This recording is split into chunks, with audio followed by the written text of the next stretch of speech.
This show is part of the RetroZap.com podcast network.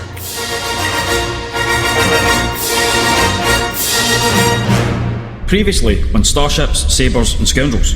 I have no idea what he's saying. Don't start that again. It may not be long for the theaters, but Solo is still fresh in our minds, and we can't discuss it enough. So, again, it'll be the subject of this week's hypothetical. And that's exactly what I told him, too. And I said, you know, the thing of it is that these practical effects are becoming a lost art. Mm-hmm. And, you know, and that's one of the reasons why I appreciated it, I think, was because it wasn't CG. Right. That it was bringing back an art form in a way that we don't get to see that often. Yeah. But I like the point that you make about not questioning it. You know, we didn't question Jabba the Hutt. You know, I mean, we didn't question the Dianoga. Right. We don't question the Wampa. So, you know, all of a sudden people are like, I don't know about this species. Yeah, we didn't have a good backstory in that. And I just have to say, Dylan Bocephus, Jehoshaphat Krebs, you need to listen to your mother. He does. He's very, it's actually awesome to have these conversations with him because he really is into it. And, you know, I can bounce ideas off of him and we can discuss and debate and it's all good. We call him D-Bo-G for short. Okay. There were so many great moments in Solo, a Star Wars story, but I think one of my favorites is actually from The Force Awakens. Look, why don't you try saying each word separately again, okay? By Ashla's ample arse. Okay, you are dead, man. Oh. Nope, just not getting it. You can say that again. Because he sure can. Oh, come on. How can you possibly understand what he just said? Nobody understands what he just said. Sir, I think he said... Shut up! What? Okay, you're both pretty. Now stop. That was funny. Well, way to go, Steven. Way to go. See what you started, Steven? Okay, that's harsh. Yeah, well, it's true. Steve! Scoundrels. The Assessor Collector is missing from orbit, but Jay and I are still here to talk Star Wars. This is what we have in store for this week's show. Star Wars news has been confusing the past couple of weeks, but that won't stop us from talking about whether there are Star Wars stories in the works and George Lucas's alternative plans for the sequel trilogy. If it is Star Wars fashion and lifestyle product advice you need, then it is Star Wars fashion and lifestyle product advice you shall receive. Jay has another edition of That's So Wizard. In our hypothetical, we are going back to the Clone Wars as we discuss the meeting of Ahsoka and a familiar Wookiee in Padawan Lost and Wookiee Hunt. We have our Twitter poll results to discuss in this week's edition of Silence Fools. The Dark Lord of the Shtick may be taking the week off, but you still have us. This is episode 58 of Starships, Sabers, and Scoundrels.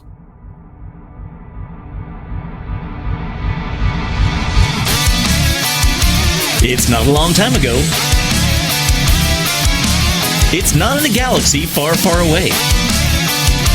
It's right here, right now. Starships, Sabers, and Scoundrels. The source for Star Wars news and discussions with your hosts, Dennis Keithley. Truly, you have a dizzying intellect. Jay Krebs. Yeah, but it's custom. It's custom faded? And Darth Taxus.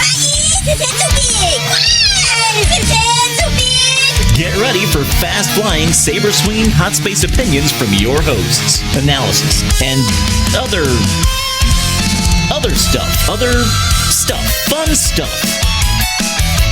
I'm not your host. I'm just a generic, unpaid announcer. Thanks, Mario. And welcome, Scoundrels. I am not Darth Taxus. The Dark Lord of the Shtick has taken a shuttle to the Assessor Collector and headed off on a tour of parts unknown in search of some much-needed rest and relaxation.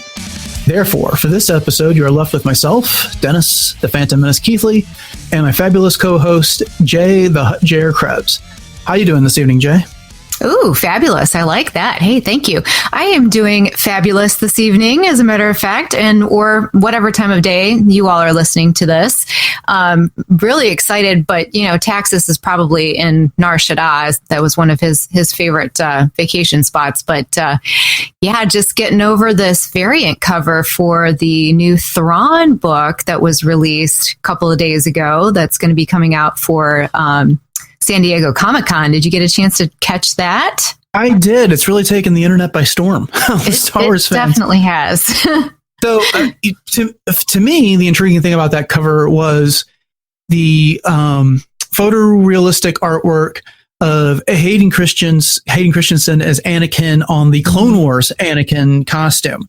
But a lot of other people have been taken in by Thrawn's depiction. Mm-hmm.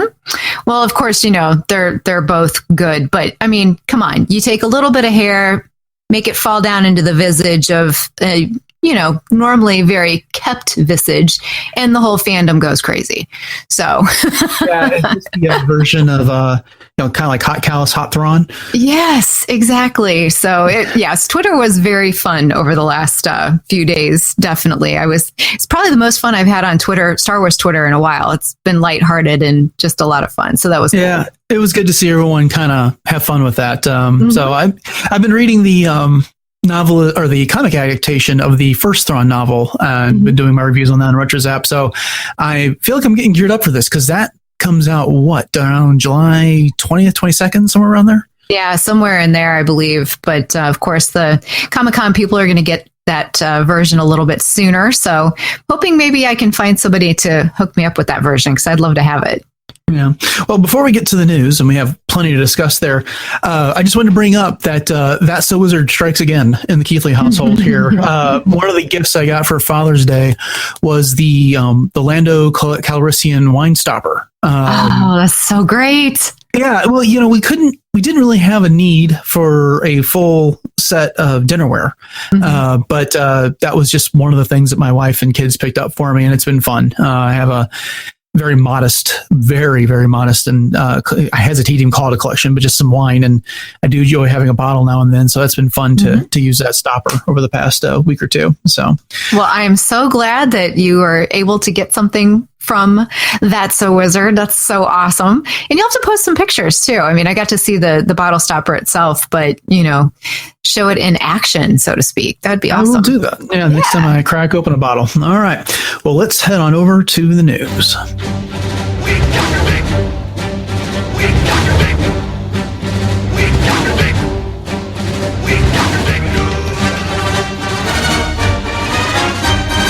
So it's been a really interesting week for news in the Star Wars universe. We got a interesting collection of stories here. Jay, why don't you go ahead and get us started off? Yeah, you're not kidding when you say that. That's for sure. So, are future Star Wars story movies on hold or not? That is a question everyone was wondering after Collider published a story citing unnamed sources claiming that after Solo underperformed, all future Star Wars story movies were put on hold indefinitely.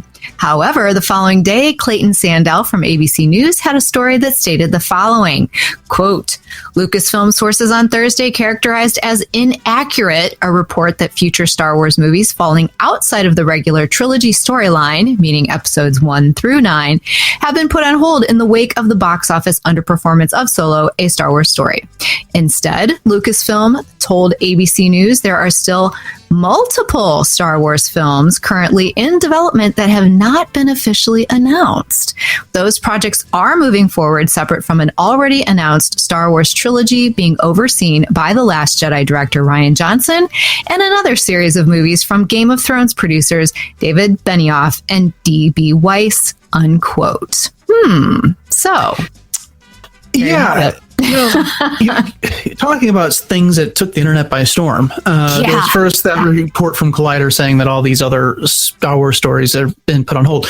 Now, we don't normally discuss news items that aren't officially announced, but I kind of figured that Lucasfilm making a statement through ABC News, since they're all part of the corporate family, just about qualifies. I know there's a certain amount of irony here that, well, there hasn't been any other Star Wars story movies announced. There's been the rumored Kenobi movie and the rumored Boba Fett movie, but we never had an announcement. We've all been waiting on them. Right. And, we've been speculating on Ewan McGregor showing up at the Solo premiere with that beard. Exactly. So, this is imminent that they're going to have this announcement. But I don't know. What did you make of all this? Well, of course, there's going to be those people out there that just want to pounce on anything and say, see, Solo underperformed. So see, this is what you get, people. But, you know, it's one of those things where, and I love how they came back, like you said, through ABC News that basically said, no, you know, don't believe it. And again, it's just a case of social media strikes again. You know what I mean? People jump on it and they start speculating, and then it just goes haywire. So like you said, we didn't get an official proclamation of any standalone movies anyway, beyond what we already have. But yeah, I mean, of course, I'd love to see more standalone movies. I've really enjoyed them in addition to, you know, the saga films. And I think that they really do lend a lot to the lore. And of course, Solo was just a heck of a lot of fun. So, you know. Yeah, well, and Rogue One was fantastic. Absolutely. It turned out in my opinion, two really good Star Wars stories. Mm-hmm. And I would love to see a sequel to Solo. I suspect it's doubtful at this point, but you know, so we've got a lot of projects in the works, and hey, as long as I'm getting a new Star Wars movie every year or so, then whether it's the Rian Johnson trilogy, the series by the Game of Thrones guys, or you know, whatever it is, I'll be happy. So, well, you know, I also saw something on Twitter that someone had said, you know, as far as embracing change, and those of us that have been fans since the beginning, some people, of course, you know, there was the whole prequel backlash, and then now, of course, there's the standalone movies with all of this controversy and that type of thing. But, you know, I'm just one of those fans like you that if it has Star Wars on it, then just take my money. I'll be happy. I don't really care. Yeah, bring it on. Bring it on. Exactly. All right, well, let's move along here. Fans now have some sort of an idea of what a sequel trilogy would have looked like if George Lucas had not sold Lucasfilm to Disney. In an interview appearing in a companion book to James Cameron's story of science fiction television show on AMC, George Lucas revealed his plans for the sequel trilogy. Here is the excerpt. He says, the next 3 Star Wars films were going to get into the microbiotic world, but there's this world of creatures that operates differently than we do. I call them the Wills, and the Wills are the ones who actually control the universe. They feed off the Force. If I'd held on to the company, I could have done it, and then it would have been done. Of course, a lot of fans would have hated it, just like they did Phantom Menace and everything. But at least the whole story from beginning to end would be told. Mm-hmm. Okay, wow. I have some thoughts, but what did you think of this, of what George's plans would have been had he not sold Lucasfilm to Disney? Well, of course, you know, George Lucas is the maker. So from the get-go, it was always his story, his ideas, his concept. But of course, we've seen the Wills in the Journal of the Wills. And of course, the Wills technique, which was played upon in the expanded universe now Legends, which is the ability to speak beyond the Force. But, you know, are we talking about the midichlorians? Are we talking about, you know, how the explanation kind of almost reminds me in some ways of Ant-Man, where, you know, you go into, you know what I mean? Like there's the world, and then there's this micro world. So it makes my head swim a little bit, because I'm not sure what direction he would have actually gone with that. And, you know, as far as like, you know, he said, not everyone would appreciate it, just like they did Phantom Menace. I love Phantom Menace. I'm sorry. I'm a prequel apologist, and I don't think that needs to be a thing. But, you know, again, I would love to have seen that vision come to pass. Okay. I have to admit, I'm not as optimistic as you are about this vision. And, you know, it's probably not fair to take this blurb and judge the entire vision. I'll acknowledge that right up front. Mm-hmm. However, as much as I enjoyed the Phantom Menace, my least favorite part of it was his description of the midichlorians when Qui-Gon was explaining them to Anakin. I like the Force as a mystical energy field that's not tied to any one particular thing that gets to control it. I like the mystique behind that. You know, the Wills have now come up in the movies that Disney has put out, because Chirrut and Baze were the guardians of the Wills. Exactly. And so there's something going on there. I've heard other things from George. Some of his concepts were in fact carried into The Force Awakens. I'm not exactly sure what those were, but Mike Arndt, is that his name? Who was one of the first writers for that film, had done some work for George in regards to that. And so they kind of brought some of those concepts over. So I don't know that it would have necessarily have been this exclusive microbiotic, whatever that means, presentation that this excerpt suggests. The other thing that kind of, I don't know how to take this. This whole, the wills are the ones that actually control the universe. They feed off the Force. That sounds like it's got a little bit of malevolence to it. Exactly. Or is it malevolence, or is it the symbiotic relationship that Qui-Gon was talking about? You know what I mean? I'm not real sure how to take this one here. Exactly. But I don't know. While The Last Jedi is not my favorite Star Wars movie, I liked it quite a bit. I enjoyed it thoroughly. I like the direction that Kathleen Kennedy, J.J. Abrams, Rian Johnson, the story group, and everyone else has gone. So while it would have been interesting to see what George did, I'm not regretting getting this version of Star Wars. Gosh, no. Neither am I. And, it's one of those things, too, where I almost wonder if this is sort of like the mad scientist idea, kind of thing, where it almost was a good thing that Disney stepped in when they did, because who knows what kind of branch this would have taken. Because I know, like you said, with the midichlorians, that's been a hot button topic, too, in terms of the fandom, with do we like the idea of the midichlorians controlling the Force, or like you said, should it stay more mystical? Is there a symbiotic relationship between the two? Should there be, and I guess there's no way to really find that out for sure at this point, since George Lucas didn't get to tell what he felt was the whole story. Yeah, I honestly, I think there may be some regret on his part for having sold when he did, not made some of these movies, but I really suspect he's probably happy that he got out when he did. I should think so. Right. And he's still consulting. Oh, yeah, definitely. So he still has a little bit of a hand in it. But it's interesting that he said that the whole story from beginning to end would be told, when for so long he said it was the story of Anakin Skywalker.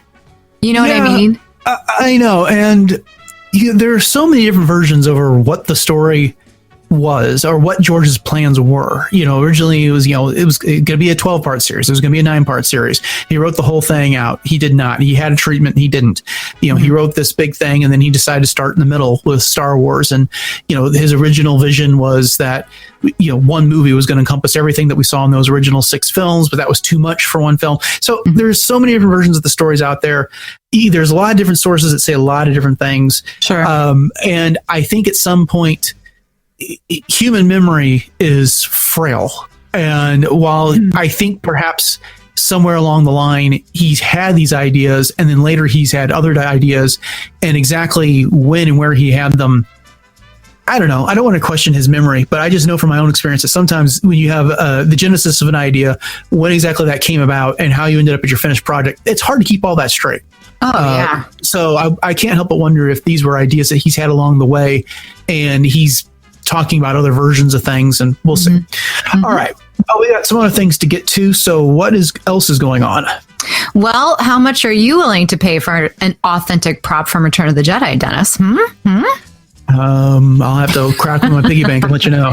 Well, chances are it still might not be enough. At a recent auction in New York City, the prop DL-44 blaster used by Han Solo in Return of the Jedi sold for an astounding $550,000.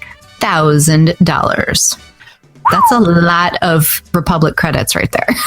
It really is. You kind of hope that something like this would end up in someplace like Rancho Obi-Wan, or maybe the George Lucas's museum that they're building out in LA, so that everyone could see that. I read a little bit about that prop, and I guess it was made out of wood. which I found interesting. I thought they would just kind of kit bashed an actual pistol and turned it into something, but I guess a large chunk of it was actually constructed out of good old fashioned wood by carving it and molding it a little. Interesting. Maybe because it was a little lighter, easier to carry. But now let me ask you, if you had $550,000 to spend on some Star Wars memorabilia, what would you go for? Oh, wow. Gosh, you caught me off guard on that one. Oh, I would probably want some of Padme's costumes, quite honestly. Oh, wow. That's a good choice. Yeah, I would love to have, especially when she was served as Queen of Naboo. Her Red Invasion outfit was one of my very, very favorites. I just adore that. And I know that it's not necessarily one that's kind of at the top of the list, and this is going to sound really morbid, but her funeral gown is absolutely gorgeous. I actually got a chance to see that up close a couple of summers ago in New York City when they had all of her costumes and basically all of the Star Wars costumes on display, including a lot of the different props. So that would definitely be right up there on my list. And Boba Fett's armor, I think I would love to have that one. I actually got to see that one up close and personal as well with the Wookiee braids and everything. And you talk about chills. Yeah. Oof. Yeah. Well, in the research for this story, you found out that I guess the Luke's lightsaber, I guess I should say the Skywalker family lightsaber now and Rey's lightsaber, previously sold at auction for $450,000. But the record for a screen used prop was an R2D2 that sold at auction for $2.76 million. Wow. Yeah. So I don't know. I mean, when I was thinking about this, is like, what kind of prop would I want to have from the movies? And it's a difficult question. I think one of the droids would be fun to have. Maybe a model of a Star Destroyer or something that was screen used might be cool. Oh, nice. As much as I like the lightsabers, come on, they don't actually work. The blaster does too, but when you put that blaster in your hand, I think it's a bit more identifiable than the lightsaber, maybe simply because you're going to have your hands over the hilt. But that was my thought on that. But I guess the other thing to note here is that the blaster was in James, I'm not sure how I exactly pronounce his name, Shop's possession for the past 30 years, and he was the art director for Return of the Jedi. So that's kind of cool that he got to fund a chunk of his retirement. Yeah, no doubt. That blaster. I can tell you right now, there's nothing that's in my office at work that I can hold on to for 30 years and sell it for $550,000. Yeah, same here. It is kind of interesting to me to see that this Han Solo prop has actually brought in more than Luke's lightsaber. Yeah. You know what I mean? So it almost is that kind of a testament to the fact that, people are kind of jumping on board with the Solo movie and gobbling up a lot of that memorabilia. Because if so, I have a really big Han on Tauntaun that I could sell somebody for a good chunk of change if they really wanted it. There we go. I don't know if it's more demand, if it's inflation, or what the difference is there, or the fact that it's a prop that was used by Harrison Ford, who as much as we all like Mark Hamill and how he engages with the fans on Twitter and social media, Ford's the bigger star. That's all there is to it. So true. All right, one last story for the news. The Clone Wars are headed to San Diego Comic-Con. In honor of the Clone Wars 10th anniversary, Dave Filoni and special guests will participate in a panel looking back on the series.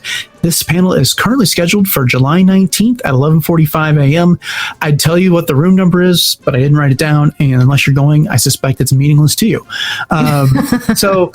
wow, I really would have loved to see this. It wasn't too long ago, there was nothing Star Wars scheduled for San Diego Comic-Con.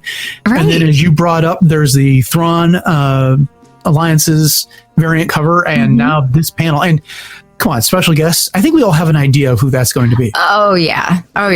Definitely. Jamie Donald Taylor, Ashley Eckstein, Matt Lanter, and the likes. Sam Witwer, probably, Yeah. That would be fun. Anna Graves. Oh, yeah. Oh, gosh, I would love to see that. Yeah, I know you and I were talking offline kind of over the past few days once this news came to light, and you were expressing a desire for them to have this at Star Wars Celebration in Chicago next year. Yes. Or at least something similar, because I know you're not going to Comic-Con. I'm not going to Comic-Con. No. And, I understand that it is the 10th anniversary. But, come on, give us something. I would love that because, anybody that knows me, and of course, we've talked about this before, the Clone Wars is always very near and dear to my heart.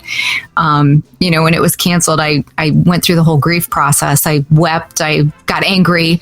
I tried to bargain, Right. the whole 9 yards. But I'm hoping, is this going to be live streamed? Has anything been said? No, and we're recording this the Wednesday before this releases on the following Tuesday, and the Star Wars show was came out today, and they talked about this briefly off the top. And yeah, but they basically just told you everything I read that was in the press release that's on StarWars.com. So there's been no mention of live streaming. I'm hoping that once it's over, if it's not live streaming, that we'll at least get to see it on YouTube or something somewhere. Because that would be fun to do. I suspect whatever animation that we get at Celebration next year is probably going to have to do with Resistance, which could be spectacular. But since we don't really know how that's going to come off, hard to say whether we'll be as excited about that. But I would love to see this one too. But hey, we'll keep our fingers crossed. So do you think there will be any announcements to come out of this in terms of maybe some new merchandise or a box set or, maybe Kevin Kiner's score all in one box set? I mean, I would love that. Come on. That would be cool. If I had to make a prediction about something surprising or new, I don't know how surprising this actually is, but maybe some more unseen footage or those or what do they call it, the animatics, when they kind of like just mock up what the scene would look like. We've seen a number of those over the years. That's how we got the Boba Fett and Cad Bane duel at Star Wars Celebration Orlando. Right. I'm still holding out that we're going to get some sort of a Clone Wars movie someday, maybe with the Siege of Mandalore. That's in that style. So great. Because they talk about that briefly during the Ahsoka novel by what's her name, E.K. Johnson. So I'm still hoping to see that someday when Ahsoka and Anakin reunite briefly, and that before Ahsoka and Rex go off to fight Maul in the Siege of Mandalore. So right. Oh, that would be amazing. Agreed. Yeah. Bring it on. Right. Yeah, definitely. Well, that's going to do it for our look at this week's news. For more on these stories and others, check out such sites as RetroZap, Jedi News, Fantha Tracks, TheForce.net, and Coffee with Kenobi. According to legend, General Grievous was known to boast of the number of lightsabers he had acquired from the bodies of his slain Jedi enemies.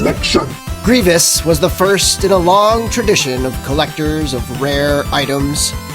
A tradition that continues to this day on the RetroZap podcast known as the Dork Lair. Dork Lair. This is so wizard. You feeling me, Hunter's Wizard? I was just stepping to you, girl, with my intellectual wizard politics. I am an enchanter. Wizards only, fools. Wizards rule. There are some who call me Tim.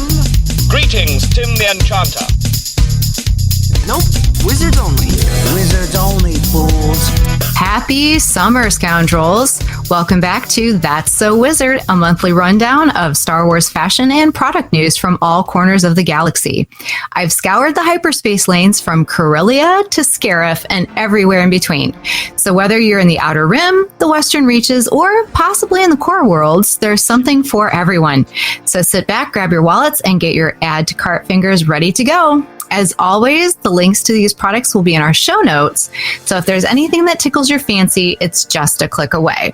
And I will mention also that if you are part of our Discord channel on RetroZap and Starships, Sabers, and Scoundrels, I have also included some little fun advanced links as well from time to time. So since this is airing tomorrow being Independence Day, I try to get that out just a little bit early. So here in the States, since it is Independence Day, I thought I would start with some fun barbecue and freedom-themed Star Wars products. Then we'll get into some fun fashion finds. So Dennis, do you do some barbecuing there at home? I do. We're kind of getting to the season here in Texas where temperatures are above 100 degrees, so I don't do as much of it right about now, but I'm always in the market for a good grill. I have been seeing that on the weather radars and things that, you guys are like 102, some places out there at 112, like towards Phoenix. That's just insane. So, but if you do like to grill, like you said, there is a Broil Chef Star Wars TIE Fighter gas grill. And this is really neat. It's on Amazon.com and it's priced out at $269 with free shipping, but not eligible for Prime, unfortunately. So what is really neat about this one is that the TIE Fighter wings fold out for food prep. It has the Star Wars logo right on the grill backwards, so that when you put your burgers or your steaks or whatever on there, it actually puts the Star Wars logo in the grill mark right there. And that's pretty cool. That is really cool. So this does use a standard full-size barbecue or 1 pound disposable propane tank, and it has a 25-year limited warranty. And I have to read this to you because I thought this was hilarious as far as the size goes. This was an answer to one of the customer questions about how big the grill is. And this is what they had to say. If you were a Jawa, this grill would be the perfect height for you. But all other average-sized creatures will use this grill on a tabletop or tailgate. The Star Wars TIE Fighter gas grill was designed to be portable and easy to travel with. Its size makes it just right to take camping or when tailgating at the pod races. Out of the box, it's compatible with the 1 pound propane bottle, but it also comes with an adapter if you'd rather use a larger 20-pound propane tank. Although great for travel, this is also a great option for those looking to put a grill on their smaller patio or outdoor space. So that's kind of cool. Bravo. I love the description. Absolutely. That's hilarious. But I mean, for people that have a smaller living space or like they said, tailgating, camping, I mean, can you imagine the attention that you would get at the campsite if you pulled this thing out for people that know anything about Star Wars? I mean, they'd be like, wait, that's a TIE Fighter, but it's also a grill? Where did you get that? Just imagine, grilling up some steaks or burgers and and having a watching party for the movies with this thing. Oh, that would be so great. One of the things that we do is in the summertime, we have a projector and we'll just set out under the stars and project movies onto the side of the garage. So that would be a really fun kind of, thing to do as well. That's a good idea. I like that. So, and here, real quick, here's an answer about cleaning. This is what they had to say. The grease trap pops out for cleaning, and the grill plates are easy to remove so that the inner area of the dome can be scrubbed down. For the grill plates themselves, they are cast iron. So you should cure them like any cast iron pot and then avoid heavy scrubbing or cleaners to preserve the patina that develops. Clean them with warm soapy water with gentle scrubbing. Be sure to dry them thoroughly and store with some paper towels covering them to keep them dry and rust free. So I appreciated that. There's just a little bit extra in there that, as far as the care and making sure that the longevity and that type of thing of the product stays nice. And it's in the reviews, it's averaging 4.1 out of 5 stars. So people seem to like it. Definitely. And it's really cool. The little temperature gauge too has the TIE Fighter in it. And then, it goes up telling you how hot your grill is. So it has a picture of the TIE Fighter. So yeah, it's very well themed. They did a good job. Yeah, and it's really neat. So if you get a chance to take a look at the links, Scoundrels, it really is a lot of fun, even just to look at. So, of course, if you're doing some barbecuing, you'll need something to protect your clothing. So you can head over to apronmen.com, where you can snag yourself a couple of different designs of Star Wars themed aprons. Of course, there are tons of aprons on the market, so you might be thinking, what makes these aprons so special? Well, one thing for guys especially, I know sometimes they have a hard time finding aprons that fit them.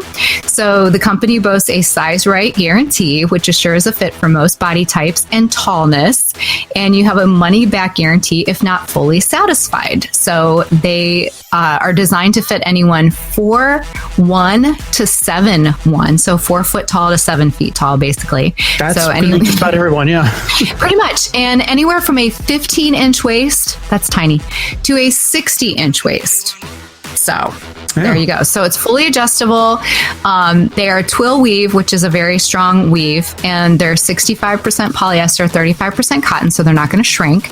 And there's even a fun gift box option for an additional price and a free gift wrapping option. And with the gift box option, you get a personalized note, Maker's Mark barbecue sauce, bacon hot sauce, and some bone-sucking sauce hot seasoning. And that's all in a wooden pine box. So that's kind of fun. You know, if you need a unique gift for someone that really likes to cook out and do some barbecuing outside for birthdays or, you know, whatever. It's kind of a neat option. Most aprons are $20. They have free shipping in the U.S. in about 3 to 5 days, unless you're in a hurry. And if that's the case, you can check the website for special shipping options and pricing. So they have a couple different ones. One says, "May the forks be with you," and then the other one says, "Grill it, Chewy," or "Grill it, Chewy," depending on how you alliterate that. So, is it Chewy or Chewy? Plenty of good options there. There you go. And so, of course, once the cookout ends and you head out for the July 4th fireworks, you'll want something both America themed and Star Wars themed. Am I right? Absolutely. I know, I appreciate that myself. So you're in luck. There are a few websites I found that will fit your needs. And this is where the Discord channel comes in, because I did put these out on the channel as a little advance for those that are on there. So there's another good reason to join. So there's a fun website called americamade.com. America. They have some fun Star Wars designs, and everything is actually currently on sale for $17.76. Very clever. Yeah, very nice touch. Yeah. And one of the designs that I found said "Happy 4th of July," and it has the rebel symbol, the starboard symbol with the, stars and stripes, red, white, and blue. But if you don't necessarily want a t-shirt, they have everything from mugs to baby onesies, phone cases, pillows, and tote bags, and free shipping over $50. And speaking of baby onesies, we have a new Retro Zap edition. That's right. Yes. So congratulations to Joe Tavano over at Brews and Blasters and his wife for their beautiful baby girl named Emily. So I had to throw that in there. Absolutely. Congratulations to the Tavanos. Yay! And so the onesie might come in handy for them. And then the Hot Topic website also has a Vader and Fireworks tee on sale for $18.32 right now. And this one's kind of neat because it looks like Vader in the fireworks. If you watch the fireworks and they kind of sizzle out. So it's what you would see after it explodes. And then Fifth Son has a few different designs priced around $18 each. And so you can take a look at the links there to see. There's one that says, "I find your lack of faith disturbing," and it's all red, white, and blue. So there's a lot of really fun things there. Yeah. So, once July 4th is over, of course, summer's not over. And so here's a new website that I was turned on to by the Kessel Runway. And if you are a fan of That's So Wizard, you know the Kessel Runway from one of the Wizard Award recipients and how much I love this website.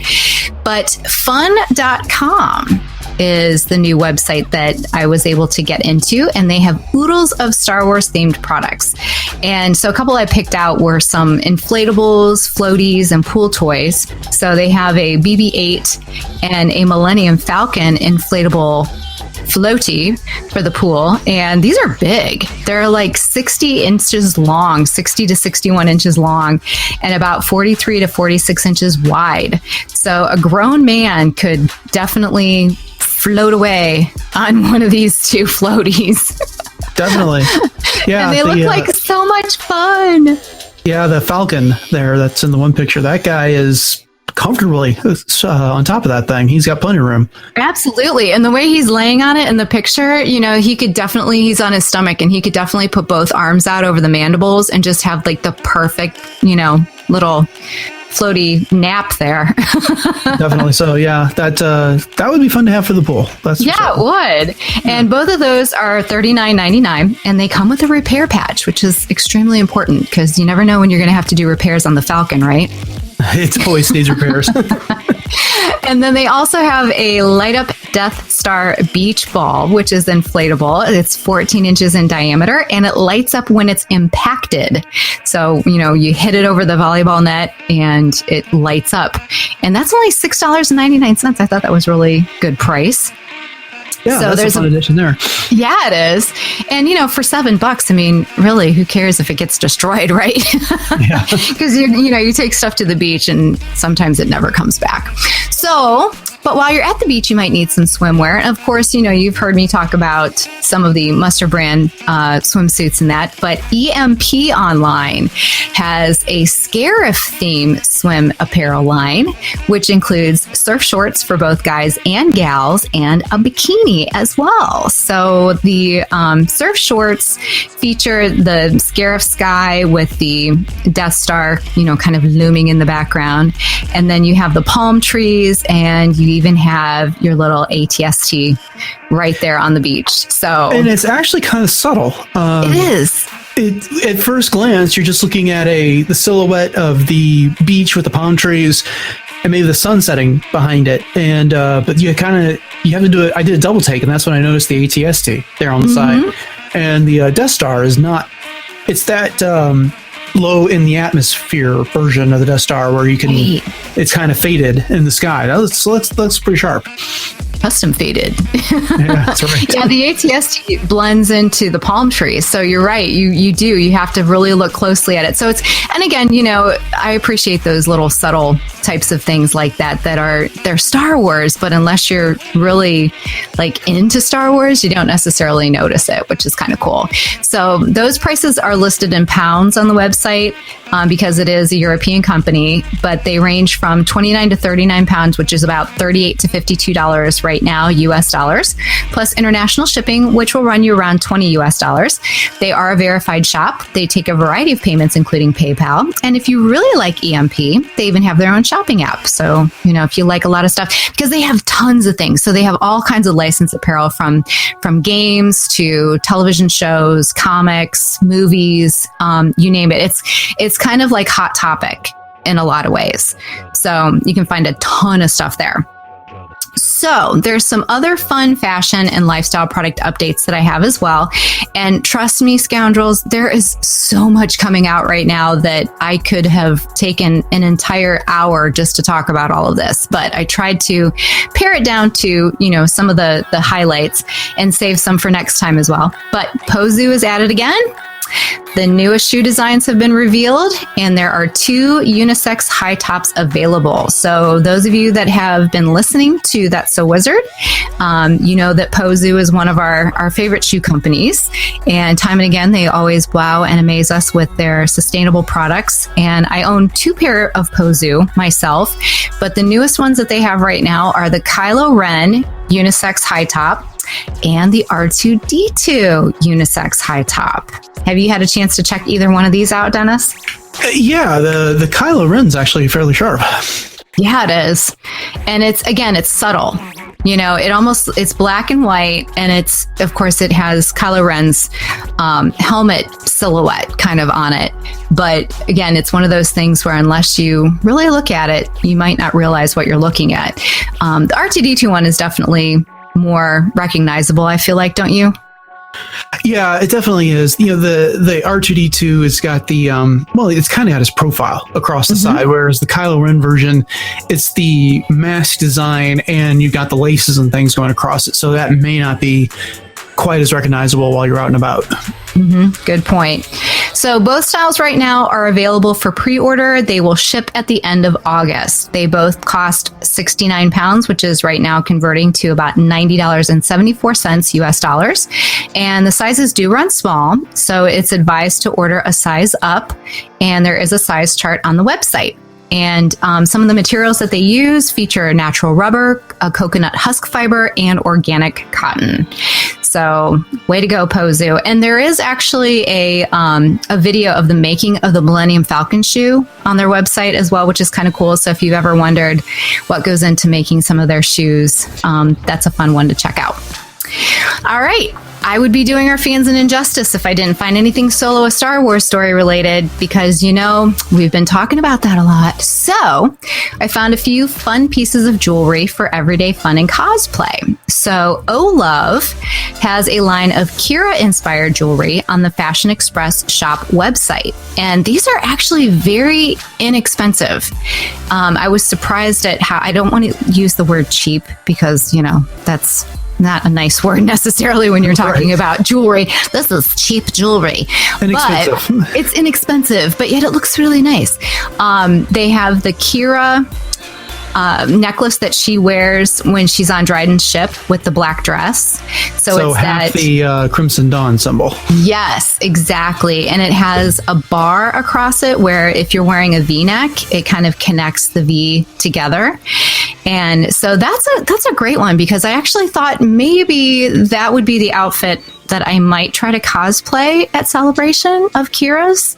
So if I get this, that would be a perfect addition. It's only $5.99 plus shipping and handling. So I thought that was a really, really great price. Reasonable, definitely. Yes, definitely. And then there is also the silver color pendant that Kira wears with her outfit on the Millennium Falcon, as well as the green and black pinky ring that she wears. And both of those are $4.90 plus shipping and handling. So you can get the whole collection for like $15, which is really, really great. So if you're looking for some fun, like I said, everyday kind of cosplay sorts of things, especially that silver bar necklace, that's something that would go with anything. And you wouldn't even have to try to manipulate an outfit too much to try to get to that one. So again, that was the Olove on the Fashion Express shop website. Again, all of these links are available in our show notes. And then lastly, Box Lunch has 2 styles of what they call lucky gambling dice bracelets available, because, we can't say that other word. So there's 2 different bead styles. There's an all gold metal bead style, which is actually currently sold out. And that one lists for $18.90. And then there's also a leather cord with the 2 dice for $10.90. And everything right now on the whole Box Lunch website is 20% off. So the black corded bracelet is on sale for only $8.72. And they ship internationally. So if you're out of the States, you can get these as well.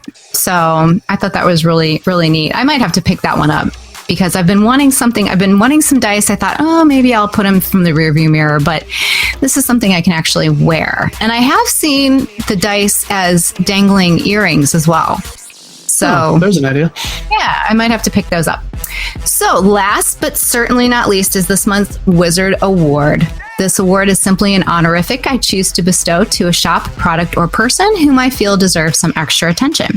And of course, I always like to feature some independent shops and companies, so I decided to honor apronmen.com this month.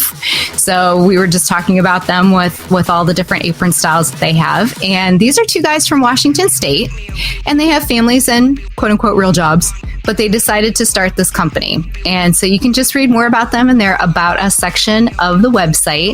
And they're actually really humorous, and all of their pictures that they show of all the different aprons that they have are of themselves wearing them, and some of their friends as well. So they've pulled some of their friends onto the website too.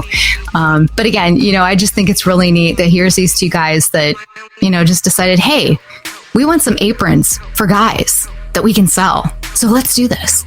So again, it's apronmen.com, and so check them out. So there you go. Do you have any questions, Dennis? No, I was just going to say, I was looking around on their website while you're talking about them. And, if you like Star Wars, they got Star Wars, but they have plenty of other stuff too. Tons. Other geek properties, James Bond, and just some other novelty sayings and things that aren't related necessarily to property. But that's, if you got a grilling fan, that would be a good place to go to find a gift.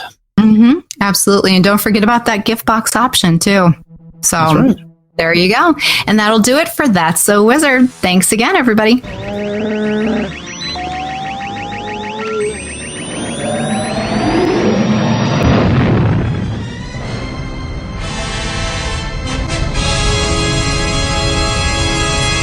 It's been a while since we discussed any Star Wars animated content, and with the 10th anniversary of the Clone Wars approaching, we decided to dive into discussion of a couple of Clone Wars episodes. With that in mind, we wanted to cover a couple of episodes that included Ahsoka, since she's the biggest part, had some relationship to Han Solo, and were perhaps a little less talked about. Therefore, we settled on Padawan Lost and Wookiee Hunt. And Jay, you've got a summary of this two-part story for us. I do, and I'm so glad that I was able to go back and rewatch these because, as you said, these were a little less talked about. They weren't necessarily, I guess, marquee episodes per se, but it was great to revisit them. So here's the summary. So in summary, these two episodes tell the story of Ahsoka's abduction by Trandoshan hunters who take her to one of their moons where they hunt sentient prey. When Ahsoka arrives on this moon, she quickly finds company with some Jedi younglings that were previously delivered there by the Trandoshans. She leads them in fighting back against the Trandoshans, and in an assault on one of their drop ships, ends up freeing Chewbacca himself, who had also been abducted for the hunt. Chewbacca creates a transmitter from the wreckage of the dropship and calls for help. The Jedi and Chewbacca then steal a hunting pod and assault the mobile hunting lodge of the Trandoshans. Just when the heroes look as if they are outnumbered, the Halo, piloted by Sugi, arrives. Oh my gosh, I love that. Also on board is Tarful and other Wookiees. Garnak perishes in a duel with Ahsoka after plummeting to his death. Once reunited with Anakin, Ahsoka thanks him for his training, which she credits as the reason she survives. Great episodes.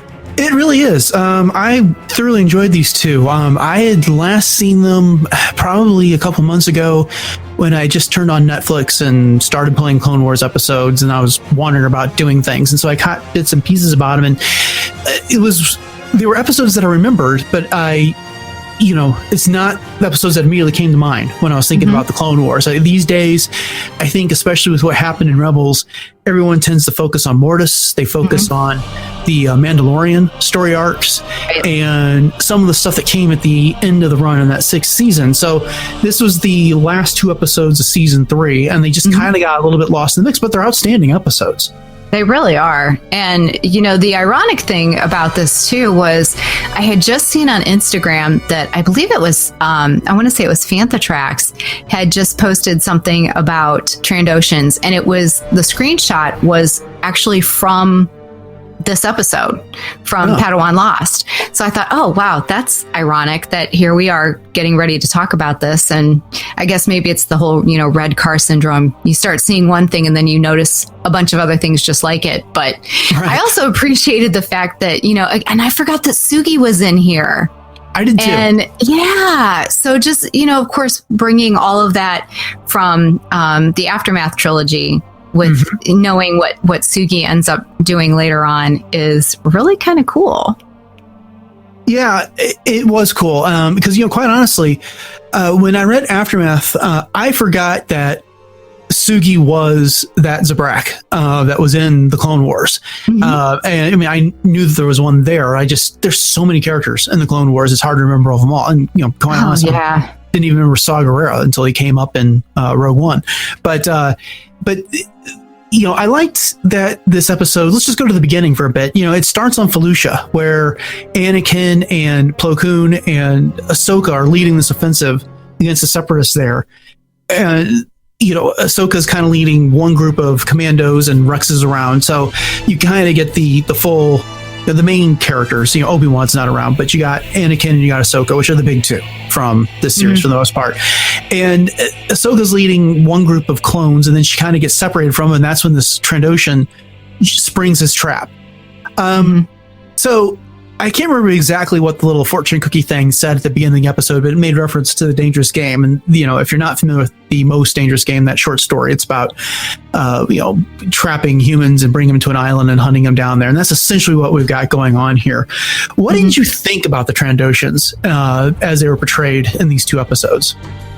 Well, I know that they have sort of a reputation for being hunters, which does make sense if you think about the fact that Bosk ends up as a bounty hunter. But what is really, it's almost kind of, I don't know, it's kind of dark in a lot of ways for a quote unquote children's series to have sentient beings being hunted by another, sentient being. But yeah, so there was that part of it. And getting back to what you were saying too, with the clones that were with Ahsoka, that was the wolf pack. Yeah. So that was something that, when I saw that, I was like, oh, okay, that's Plo Koon's, wolf pack. But yeah, and they were relentless. But what was interesting too is the fact that, not jumping ahead too much, but they don't want their own younglings to be killed, but yet they're more than willing to kill other people's younglings. So yeah, I found that interesting. They were hunting. The idea was to get this prey and bring them to this moon, and specifically this island on this moon, to hunt them. And I don't know about you, but wasn't it more impressive that a Trandoshan managed to sneak onto a battlefield and bag Ahsoka than it would have been dumping an unarmed person on a planet and then hunting them down there with your superior technology? Oh yeah, absolutely. Especially given the fact that there was so much else going on with the clones being there and the other Jedi being there, and I guess it's just part of their culture, the thrill of the hunt. It's almost like a rite of passage in a lot of ways. Yeah, because I guess the leader of these Trandoshan's name is Garnak, and he's got a son named Dar, and I guess Dar is kind of doing his I don't know, these rituals that the Trandoshans have, this rite of passage to become an adult. And so he's going to go get his first kill on this moon, which is called Waska. That's how it was spelled on StarWars.com. I'm not sure how to exactly pronounce it. Sounds good to me. Yeah. And so the idea is that, Dar is going to lead the Trandoshans on this hunt for Ahsoka and these other younglings, and he's going to get his first kill. And I guess that's going to make him an adult. So that part I get, but to me, it was just as I was thinking about this, is like, this guy just wandered into the middle of a battlefield where there's all these armed clones around. He's the one that's outnumbered in this case, and he manages to abduct a Jedi right from out from underneath their noses. That's far more impressive than anything that they did once they got back to their own moon. But as it may, the other thing I observed about them is that, you mentioned it. It's in their blood, this whole hunt, and they've got these rituals about it, and they very much, there's a scene. I can't remember which one of the two episodes it is, but they're getting ready to go out hunting, and they got a bonfire going, and they're all pumping each other up and screaming and yelling. And Garnek was talking about how his son's going to lead on this hunt. He's going to get his first kill, and they're surrounded by all these trophies that they've taken in their lodge. Right. Did you notice some of those? There was an interesting collection there. Well, it was so fast, of course, at the beginning. And when I went back to the episode guide and I started looking through some of those, I mean, you've got a Gungan bust basically in there. There was an Ithorian in there. There was a whole bunch of stuff. There was, I want to say, a Reek. Is that right? Yeah, and it was kind of to the right of the chair that Garnak was sitting in. Yeah, and then they also mentioned the Crystal Skull, which I went back and I tried to see a screenshot of that, and I couldn't find it. Did you see it? Well, if you look at the episode guide at StarWars.com, it's in one of the pictures that they have there, and that'll give you a clue. But it comes up in the fight that you can see fairly clear in the fight that Ahsoka has with Garnak towards that end of that second episode. But it is there, and I remember glancing at that, thinking, "Hey, wait a second, that looks like an Indiana Jones reference." And of course, we all know that they like to do that between the two franchises, put little references and Easter eggs to the other one in there. But yeah, the other things that they had there in the lodge were several Wookiee pelts, which that's straight out of Legends. That the Trandoshans would capture Wookiees from their home world and then bring them back and hunt them on Trandosha. There was a Wampa pelt on Garnak's chair, which was, I'm not a hunter, but that was cool looking, seeing that big Wampa pelt hanging on the back of his chair. There was a Rancor mounted above the chair. And then you mentioned the Gungan. There was an Ithorian, a Gran, a skill ring. There was a Neo Mandalorian Crusader helmet hanging out, mounted somewhere in there. But it was a nice it was an interesting set of imagery that they had there that really gave you an idea of what these guys are capable of. That they took down all these things, Rancors and Reeks and Wampas, and then, their skills extended to hunting sentients, and then they mounted trophies of these sentients, which was really quite appalling. Anyway. Well, and I guess anybody that is a hunter that has trophies of deer or whatever, can argue that, that's just what you do. So it's just it's just their culture. But, not getting off topic here too much, but that crystal skull, is that the same one that was in the Brian Daley novel, The Zim? And also in Solo? No, the crystal skull from Indiana Jones and the crystal skull is an elongated skull. The Zim, the Despot's crystal skull is a different shaped thing. Okay. But I know that was a question a lot of people had after they saw Solo. Was that was the crystal skull from Indiana Jones? But the reference there was the idol from the beginning of Raiders of the Lost Ark. That was because since I didn't catch the image, I thought, I wonder if this is kind of all tied in together. And if so, how did Dryden get it from the Trandoshan? So, of course, my brain was going nuts, but obviously that wasn't the case after all. So, Sure. So, one of the other things that's going on in this episode is Ahsoka is kind of rallying the younglings that she meets. And she really is, it's the payoff is at the end of the second episode where Anakin is apologizing to her for, I should have kept a better watch. I shouldn't have let you out my sight. I'm sorry this happened to you. And she responds, it's like, no, Master, it's okay. You're teaching me, your lessons are what allowed me to survive this, and that, there's an earlier part in the first and Padawan Lost, the first episode, where Anakin is obsessed with figuring out what happened to her.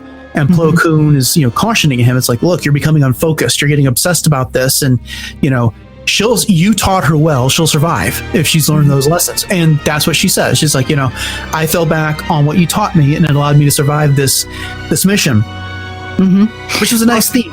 It definitely. And there was also a few other kind of themes that stood out to me as well through this whole thing, was the idea of Anakin's attachment. And of course, we've always known that Anakin has kind of had an issue with his attachments.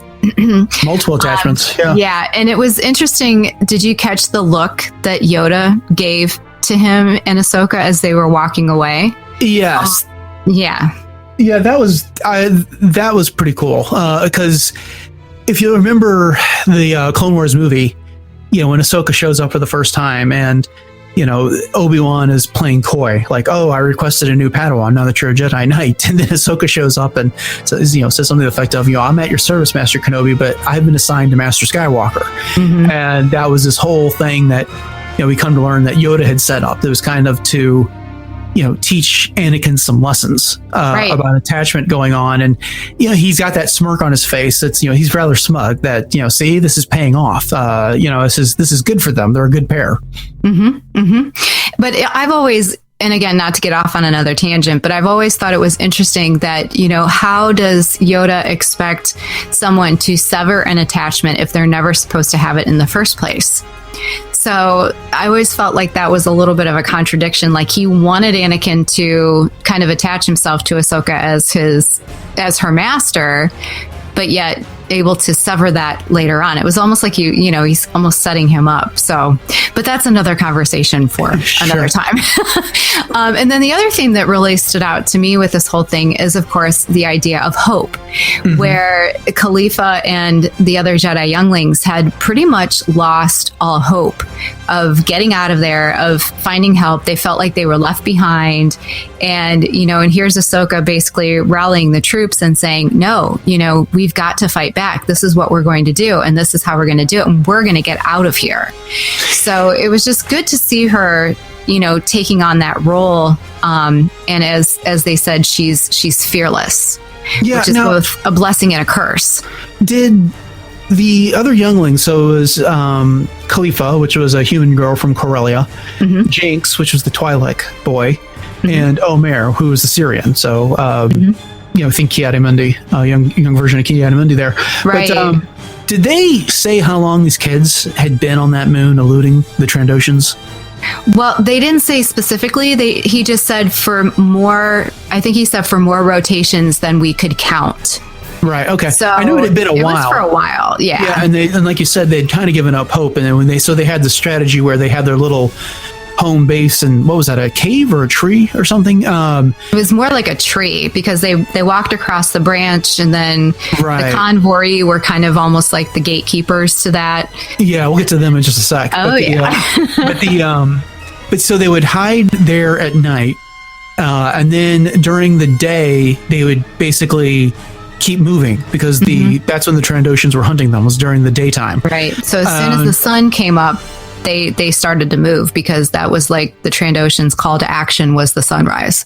Right, and it was Khalifa that was the leader of this little trio of kids, and they really had lost their way, because there was a couple of other people that showed up on this moon with Ahsoka, and the younglings, took Ahsoka back to their base. But then the next day, when they're out, just on the move, they observed these other two walking across the forest floor, and then the Trandoshans get them, and Khalifa prevents Ahsoka from rescuing them, and Ahsoka's not happy about this, because she's like, we could have saved them, we could have helped them, we should have done something.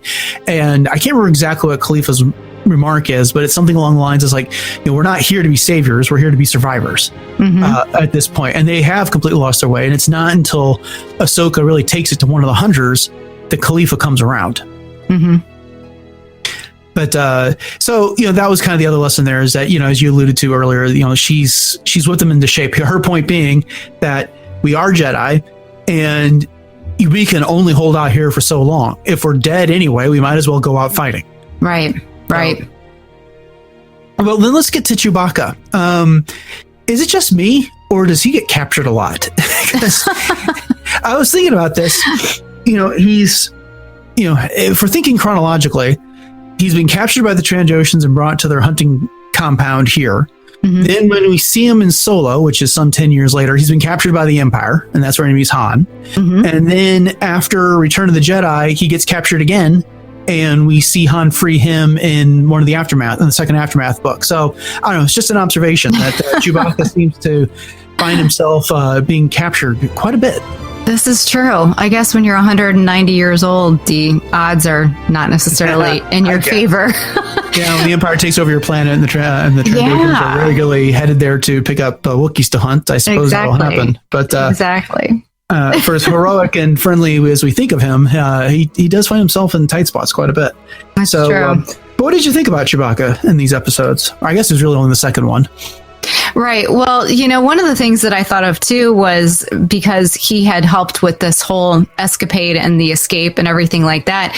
One of the things that it had said in the Solo movie guide was that he had ended up on Corellia because of a bounty hunter. So I'm wondering if there was a bounty placed on his head by the Trandoshans that had landed him, on Mimban in the first place. And that's where, he was basically deposited. But I don't know if that whole line of thought necessarily is conjunctive to, what we're talking about here. But, obviously Chewbacca is always there to lend a hand. He's always willing to help no matter what.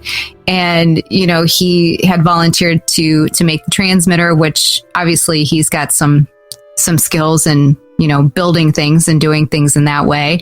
And so I guess Kashyyyk was really close to Trandosha, I understand. Well, at least in the Legends novels, they were in the same system. And so the Trandoshans were known to raid Kashyyyk and gather a bunch of Wookiees and bring them back to hunt on their planet. So this is kind of something that was adopted from there. And he makes that, I think what you're referencing is that line where he says that his home planet is not that far away. And, then he builds that transmitter, which the first time we see it and use it, it malfunctions. Doesn't get anything done. But then later, when they go back to the beach to try and get up to the hunting lodge, which is, I don't know that we've described the hunting lodge, but that is the Trandoshans' ship that they're taking around this moon, and they basically it stays well above the surface, and they get in these little flight hunting pods, and they use those to go hunt people on the surface.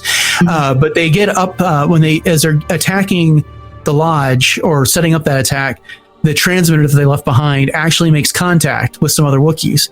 And it was really cool. That was Tarful that they got in touch with, who leads the rescue with Sugi on this on the lodge, just when the Trandoshians get the best of Ahsoka and Chewbacca and the other two younglings, and just when it seems like they're about to get done in, that's when Sugi and the Wookiee show up, and they take no prisoners. Oh yeah, they just went all at it. And and two, I wonder if that's why when they all came back to Coruscant and Chewbacca and Tarful get to meet everyone from Sugi's ship, after they were dropped off, if maybe that's why Yoda established such a good relation with them, because they had helped, and he knew Tarful and Chewbacca personally, maybe because of this experience going forward to, Revenge of the Sith. So I hadn't put two and two together like that. That's a good observation. I like that one. Thanks. So, of course, the wheels in the head just keep moving. But one thing about Sugi's ship that was in the episode guide and the trivia that I thought was hilarious was it says, her name of her ship is the Halo. It says the side of the Halo has a painting of a rather demented-looking Tuca doll holding a knife with Orabesh text that reads, "Nice playing with ya." Now, I didn't notice that when I was watching the episode. I didn't either, and I didn't actually see it in the episode guide because I was looking at that picture. I was like, "Well, where is it? I don't see it written anywhere." But that was an amusing detail that they left in there. That's fun. Yeah. So, overall, what's your opinion on this episode? Well, episodes? Like I said, these were a couple of lost gems in terms of, as far as if I were to go back and choose an episode or an arc to watch, this wouldn't have been one of the ones that had come to mind first. So I'm really glad that you had suggested these, and just to be able to go back and revisit this and just look at some of these themes and get to see some of these other characters and the way that they incorporate some of the other sentient beings, such as not just the humans, but of course, the Trandoshans and the different Jedi Padawans. I'm sorry, I'm like drawing a blank right now. But the Sarian, the Twi'lek, all of that stuff. And the Convorees. I mean, that was kind of a neat little tie-in too that we really haven't talked about. And when I first saw them, I thought, is that, what I think that is? And then to go back in the episode guide and say, yeah, that is. And of course, seeing Ahsoka with Convorees and that theme again. Now, let me interrupt you for a second. Sure. Do you think at that point, of course the Convorees became a really big deal by the time we started seeing Ahsoka in Rebels and After Mortis and everything else. Do you think that was intended as some sort of a symbol for Ahsoka or light side things going around Ahsoka, or was that just a coincidence at this point? Well, the more that I see these Convorees in the same kind of context as Ahsoka, it's almost like I'm wondering if they are almost like conduits of the light side, and somehow an impending, I don't necessarily want to say omen of things to come with the Mortis arc and everything like that, but perhaps it's the way of the Force of watching over Ahsoka, and these are kind of the messengers of that to deliver messages back to the Force in some way. So yeah, I like what you're saying there, because there was it was kind of a gag in the second episode, but there was that monkey looking thing that was climbing up the branch behind him, and the two Convorees kind of like, they get startled by it, they fly up off their branch, they grab the thing by the tail and maybe an ear or something like that, and then they drop it off the ledge. They didn't, it's like, it wasn't even like a hunting thing. It was like, all right, just get out of the way, you're getting in the way of what we're trying to do here. And the first couple times I saw this, like, oh, that's just a funny little gag that they threw in there.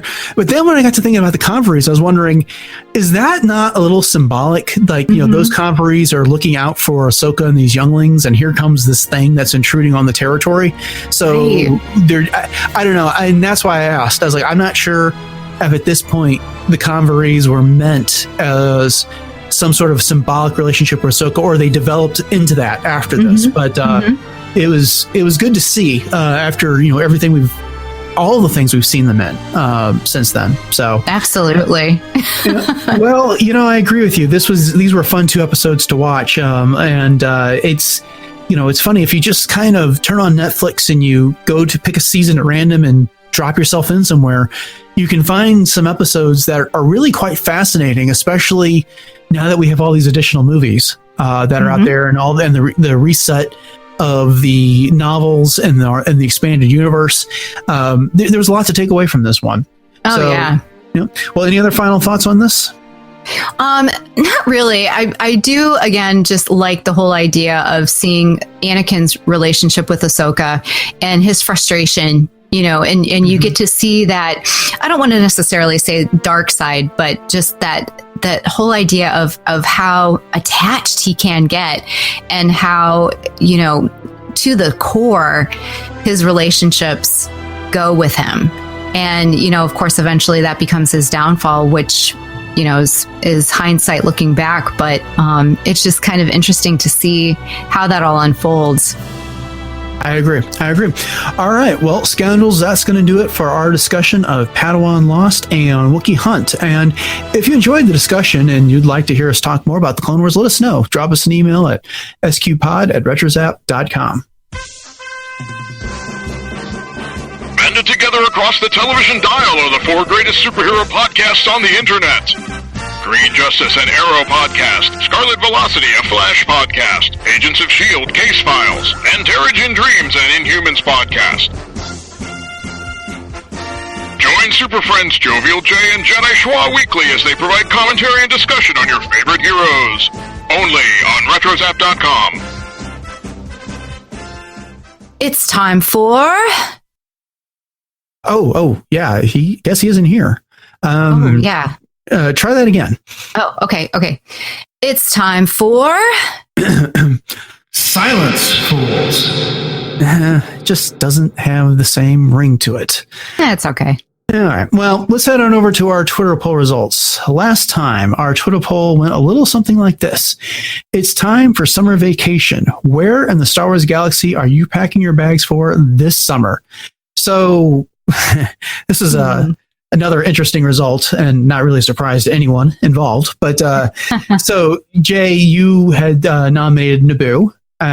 Taxus went next, and after debating between Hoth and some other alternatives, he settled on Nar Shaddaa, basically for the potential gambling purposes. I nominated Coruscant, basically because of the variety of things you could do there, from the cuisine to museums and shows and things like that. More of a New York, Broadway type vacation type of thing. And then we had our other category. Well, coming in last place was other, which didn't actually get that many different suggestions. But then in the last place amongst the 3 of us was Taxus with Nar Shaddaa. I guess maybe people just thought it was too dangerous, or they aren't big gambling fans. I'm not sure. He got 8% of the vote. Second place with 14% was Coruscant. And that one actually started off in the lead. It had a pretty good lead for the first quarter of the vote, but then Naboo came screaming from behind and ran away with this with 71% I can't say that I'm really surprised. I think when we discussed this last time, all 3 of us kind of, you picked that first, and Texas and I both went, dang it. Because I know that was kind of all of our choice, but it was a good one. I saw the, you and Ryder had an interesting conversation about all the things that you could do. Oh, yeah, Twitter. We did.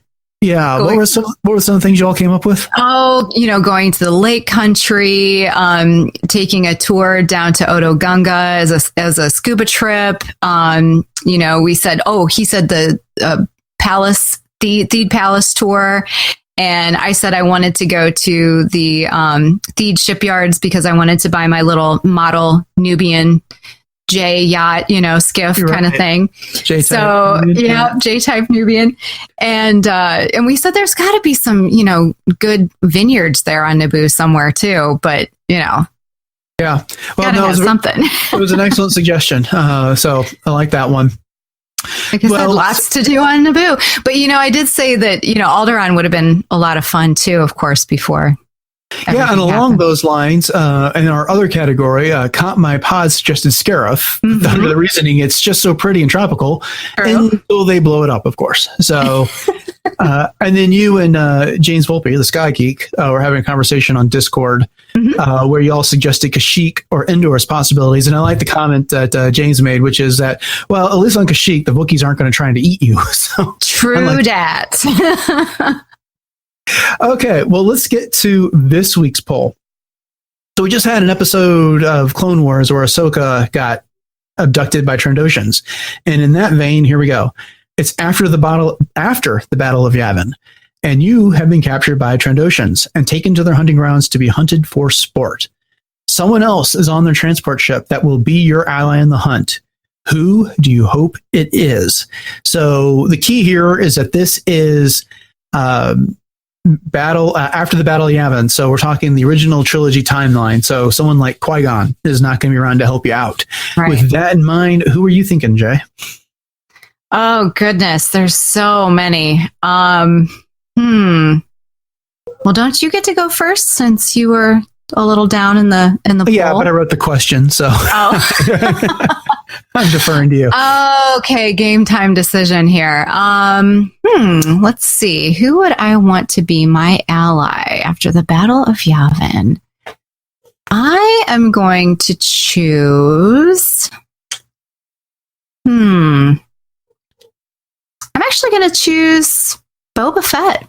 Can I do that as like a, because he's a bounty hunter as well. So he was around. That's actually someone I considered because, as you just mentioned, sometimes it might take a bounty hunter to beat a bounty hunter. Exactly. So I'm going with Boba. Well, I am going to take the easy way out of this one, and I am taking Luke Skywalker. I think someone who has Force abilities, as we just found out in these episodes, would be pretty useful to have around, whether it's Force suggestions, Force push, Force pull, Force choke, any of that would be a real bonus to have there. I don't know. The drawback, I think, when it comes to Luke is that exactly when are we talking? Is it right after the Battle of Yavin? Is it Return of the Jedi era Luke, or where exactly are we? Because he would be a lot more useful around the time of Return of the Jedi than he would be pre-Empire Strikes Back. So he was a little green at that point. Right after the Battle of Yavin. Now, this one, I'm hoping we get a lot of other suggestions from the listeners. So look for this poll up on Twitter shortly after this episode goes live, and we'll try and leave it up there for 5 or 6 days and get a lot of input on that. And then also head over to the Discord channel, and we'd love to talk about it there as well.